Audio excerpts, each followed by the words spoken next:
안녕하세요. 영원한 자주 국방 정확한 국방 소식 전해드립니다. 구독, 좋아요, 알림 설정, 후원 진심으로 감사합니다. 어제 국군의 날 기념으로 현무5를 보여드렸죠. 북한에서 전술핵 수준의 현무5를 보고 난 뒤 다시 오물풍선을 날리기 시작했습니다. 전문가들은 현무5의 수량이 많이 있고 전술핵 수준의 현무미사일을 한국에서 대량 보유한 것을 공개 오픈한 것에 대한 북한의 반발로 보고 있습니다. 이처럼 한국군은 실시간으로 더욱 강력해지고 있습니다. 최근 미국은 세계 방산무기 시장에서 수출 1위의 기록을 갖고 있는 명실상부 방산무기 공급 국가이며 반대로 세계 방산무기 시장에서 가장 많은 무기를 수입하는 나라 중 하나이기도 합니다. 이 중에서도 전쟁의 성패를 좌우하는 개인 무기와 같은 전술 장비는 당연히 미국이 자국 내에서 개발하지만 의외로 레일건 포탄과 같은 소모성 무기들은 해외산 장비로 적극 수입을 고려하며 새로운 방향으로 전환했습니다. 이런 상황 속에서 한국이 개발한 새로운 차세대 무기인 한국형 레일건을 미국이 절실히 원하고 있다는 최신 소식이 전해졌습니다. 우리나라가 개발하는 레일건이 압도적인 초격차 성능의 무기는 아니더라도 그에 상응하는 위력을 발휘하는 무기라는 사실이 알려지며 세계 군 관계자들을 또 한 번 경악하게 만들었습니다. 모두가 최강의 미래 무기라고 평가했던 레일건 기술력에서 한국이 선두에 서 있다는 사실은 매우 놀라운데요. 미국이 한국산 레일건을 눈여겨보게 된 이유는 미국의 레일건 무기 개발이 난항에서 벗어나지 못하고 있기 때문입니다. 현재 미국의 레일건 개발이 중지되면서 한국의 점진적 레일건 개발 선택이 아주 올바른 판단이었다는 평가가 이어지고 있습니다. 2000년대 초 레일건이라는 무기 자체가 너무 미래지향적이라고 판단한 한국군 관계자들은 이미 오래전부터 레일건과 기존 화포의 중간 단계라고 할 수 있는 전열화학포를 개발해 K3 전차에 탑재하려는 기술을 준비 중입니다. 예정대로 한국 육군의 K3 전차에 전열화학포가 장착된다면 아병강판, 장갑지수 1300RH를 손쉽게 관통하는 세계 최강의 공격력을 가진 전차를 한국이 보유하게 되는 것입니다. 게다가 전열화학포의 성능 테스트까지 완벽히 마친 상태인데요. 이번 SLBM 미사일 성공처럼 한국은 전열화학포를 미리 개발해두고 공개 시기만 기다리고 있습니다. 그래서 한국의 선견 지명이 굉장히 놀랍다는 평가가 잇따르고 있죠. 이것이 끝이 아닙니다. 미국에서는 레일건에 장착할 극초음속 포탄 사업마저 예산 삭감이 이루어진 반면 한국은 극초음속 탄약으로 발전할 수 있는 활강유도 포탄을 계속해서 개발 중인 상황입니다. 미국이 레일건 분야에서 예산을 삭감한 것과 달리 한국은 끈질긴 노력으로 마침내 개발을 성공시킨 최신형 무기에 대해 살펴보겠습니다. 영상에서는 레일건이란 무기 체계가 미래의 전장을 주도할 장거리 타격 무기로 궤도에 전류를 흐르게 하여 강력한 추진력을 발생시켜 탄약을 발사하는 무기라고 설명합니다. 그래서 레일건이라는 이름이 붙은 것이죠. 좀 더 정확하게 따지면 한국이 개발한 것은 대포와 레일건의 혼합형 형태인 전열화학포라고 정의할 수 있습니다. 레일건 계열의 전자포의 장점은 가격 대비 강력한 타격력과 높은 은밀성 그리고 다용도성이라고 할 수 있습니다. 또한 레일건은 기본적으로 전기를 사용해 발사하기 때문에 미사일보다 가격이 저렴하고 저출력으로도 상당한 사거리를 기록합니다. 전력을 조정하면 상황에 따라 위력과 사거리를 조절하기 쉽습니다. 또한 기존 화포보다 폭발음과 섬광이 적어 야간에 적에게 탐지될 가능성이 매우 낮아지고 전열화포를 탑재한 K3 전차에서 포탄을 발사하는 순간 즉시 명중한다고 해도 과언이 아닐 정도로 엄청난 포탄 속도 역시 큰 강점으로 작용합니다. 미사일보다 재장전이 용이하고 레일건을 사용하지 않을 때는 함정의 다른 시스템으로 전력을 전송할 수 있다는 점도 중요한 이점이었죠. 그래서 많은 전문가들이 레일건이야말로 화약을 사용하는 기존 대포를 대체할 미래 무기라고 확신했습니다. 하지만 막상 예산을 투입하고 실험이 진행되면서 전열화학포 대비 레일건의 단점이 명확히 드러나기 시작했습니다. 게다가 소모하는 전력량이 너무 막대했습니다. 포탄 몇 발을 발사하는데 소모되는 전력량이 지나치게 커서 만 톤에 달하는 이지스 구축함조차 이를 감당하지 못했습니다. 투입되는 전력만큼 발생하는 저항과 그로 인한 과열 문제 역시 심각했습니다. 결국 미국의 레일건은 몇 차례 시험 후 그럴싸한 장식용 무기로 전락하고 말았습니다. 미군의 여러 관계자들도 레일건 사업이 취소된 것에 대해 아쉬움을 감추지 못했습니다. 그런데 한국이 이번 SLBM 미사일 보유국으로 등극한 소식에 이어 전열화학포를 기반으로 한 차세대 레일건을 연구하고 있다는 사실이 밝혀졌습니다. 레일건과 관련된 국내 연구는 국방과학연구소가 주도해왔습니다. 1990년에 한국전기연구소에서 국방과학연구소의 요청을 받아 플라즈마 전자장 레일건의 기초조사를 수행하면서 본격적인 연구가 시작되었는데요. 그러나 얼마 지나지 않아 우리나라 연구원들은 레일건의 방식이 현대사회에는 도저히 가능하지 않다는 사실을 간파했습니다. 그래서 우리 연구진은 레일건을 무작정 따라가기보다는 전열화학포를 활용해 우리식 레일건을 개발하는 데 더욱 관심을 기울였습니다. 전열화학포는 레일건의 구조를 가지면서도 기존 포병무기와 상당히 유사한 특징을 가지는데요. 다만 기존 화포가 화약의 폭발력을 이용해 포탄을 가속시키는 반면 전열화학포는 화약의 폭발력과 전기 에너지를 동시 사용한다는 차이점이 있습니다. 전자적으로 생성된 플라스마로 장약을 점화하고 약실의 압력을 더해 탄자를 마하의 속도로 가속시키는 것인데요. 화학을 이용하는 화학에너지가 추진력의 80%에서 90%를 차지하기 때문에 레일건에 비해 전력장치에 사용되는 전기를 10분의 1 이하로 줄일 수 있게 되어 현대 기술로도 한국형 전열화학포는 레일건의 70%에 가까운 성능을 발휘하게 되었습니다. 화포와 비슷하다고 해도 기존 화포와는 달리 전력을 혼합하여 사용하기 때문에 위력은 화포와 비교도 되지 않을 정도입니다. 기존 화포에 비해 포탄의 속도와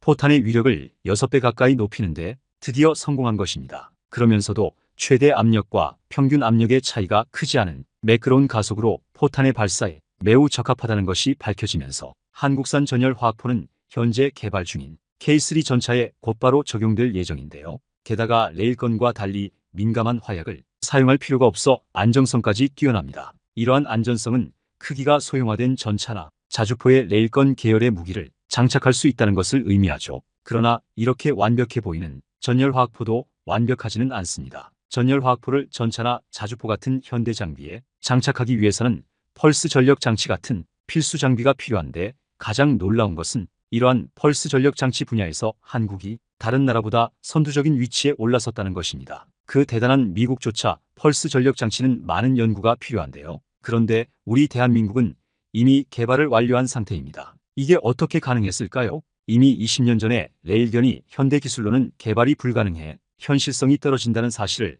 우리나라 연구자들이 파악하고 더 현실적인 미래 무기인 한국식 전열화학포를 개발하는 데 집중했기 때문입니다. 우리 국방과학연구소는 이미 1997년에 전열화학포의 실험에 연속 성공을 기록하며 꾸준히 그 성능과 신뢰성을 향상시켜오고 있었는데요. 2006년에는 구경 30mm, 2009년에는 구경 120mm 성공했다는 사실을 일반 대중들에게 발표했습니다. 기술력이 충분하다는 자신감을 보였습니다. 계획대로라면 양산을 위해 신뢰성을 높이고 정비 난이도를 낮추는 작업을 진행하고 있는 상황입니다. 그리고 미국은 레일건 사업이 취소되자 관심이 한국으로 쏠리고 있는 것이 감지되고 있는데요. 미국 역시 차세대 M1A2 에이브람스 전차에 장착할 무기로 한국형 전열화학포 같은 무기체계를 고려 중이며 이러한 전열화학포를 확보하기 위해 한국과 협력할 가능성이 매우 커지고 있습니다. 그래서 많은 군사 분석가들은 전열화학포 체계가 기존 포병 체계를 무너뜨릴 수 있는 게임 체인저라고 평가합니다. 이 때문에 미국은 폐기된 미래 무기들을 대체할 수 있는 새로운 무기를 찾고 있으며 그런 미국의 시선에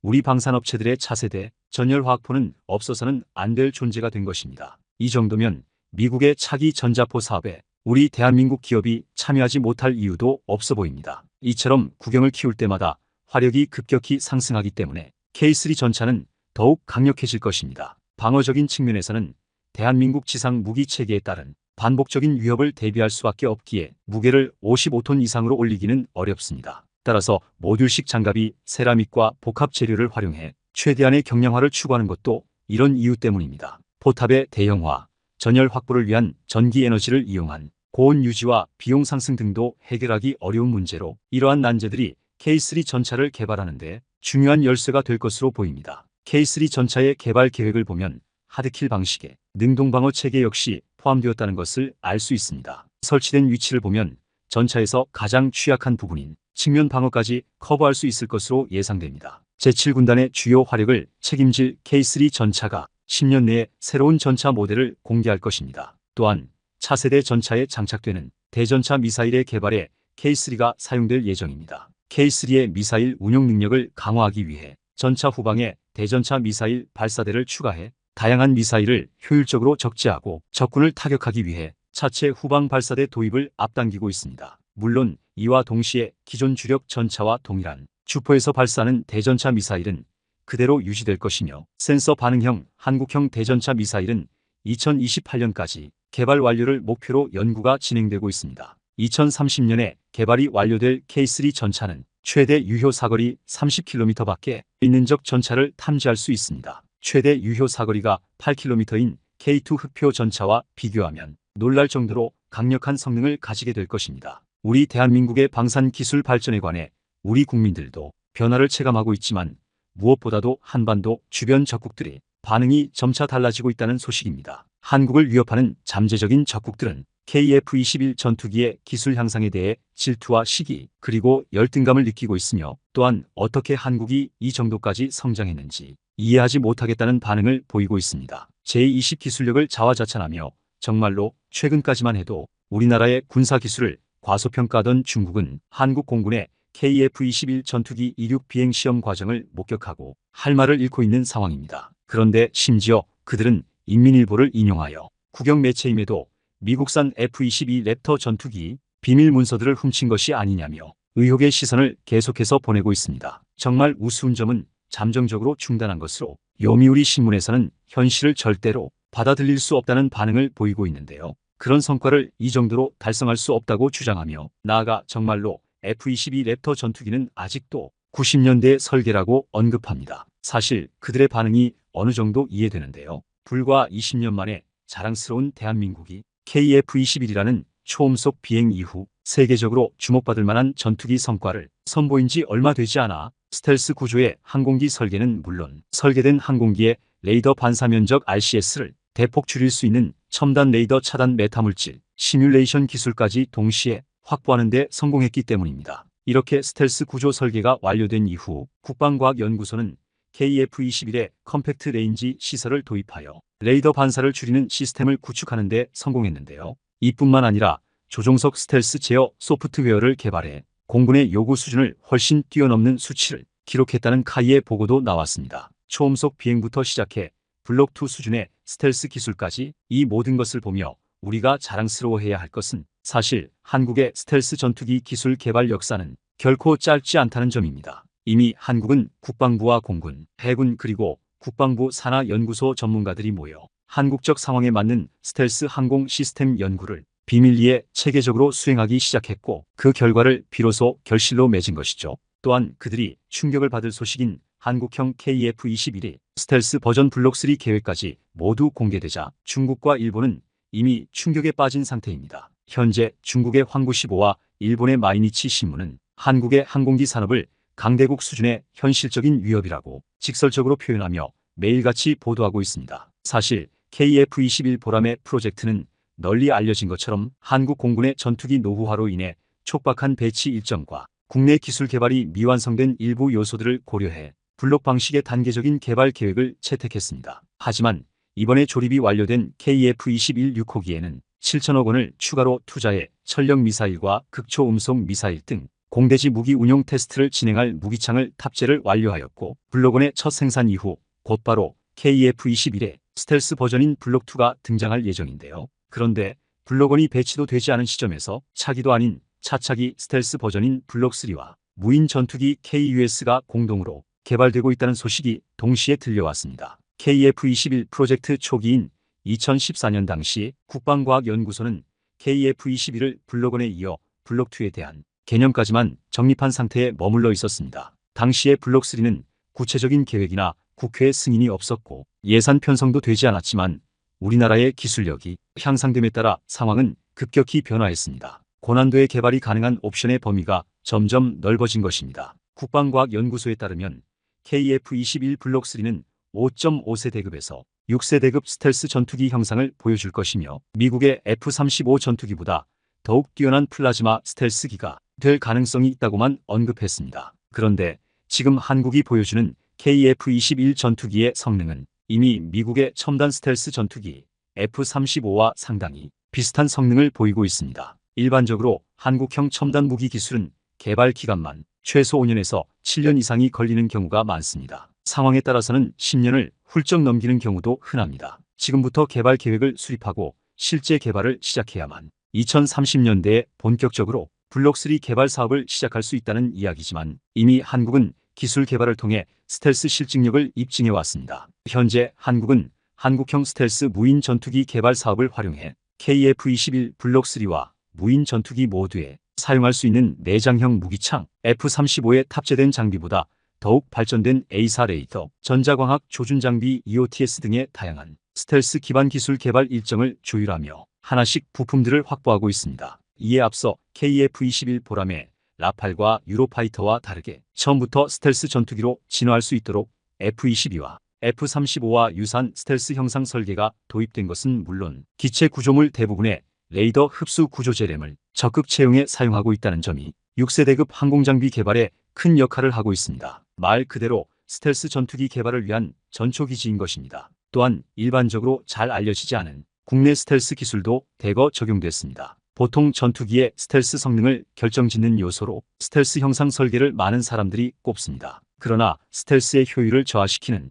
더 중요한 요인들은 따로 있습니다. 해외 군사 전문지에서 분석한 스텔스 성능을 저해하는 요인에는 드러난 엔진의 팬 블레이드가 스텔스 능력을 가장 크게 떨어뜨리는 것으로 확인되었고, 다음으로 전투기를 덮는 각 부품을 연결하는 수많은 리벳이 문제이며, 마지막으로 동체를 일자형으로 결합하는 기존 방식이 스텔스 형상을 비효율적이게 만드는 것으로 나타났습니다. 그래서 KF-21의 경우 지그재그 패턴으로 결합하는 방식을 적용했습니다. 또한 보람의 개발 일정을 자세히 살펴보면 오는 2026년까지 공대공 전투 능력을 갖춘 보람의 블록1이 완성될 예정입니다. 2028년까지는 공대지 무장을 겸비한 보람의 블록2가 개발되어 한국 공군에 인도될 예정인데요. 여기까지가 우리 국민들에게 잘 알려진 내용입니다. 그런데 방사청은 올해 하반기 스텔스 기술 연구 용역 결과에 따라 완전한 스텔스 성능을 갖춘 6세대 이상으로 진화하는 보람의 블록3 장기 개발 계획을 점진적으로 추진할 것이라고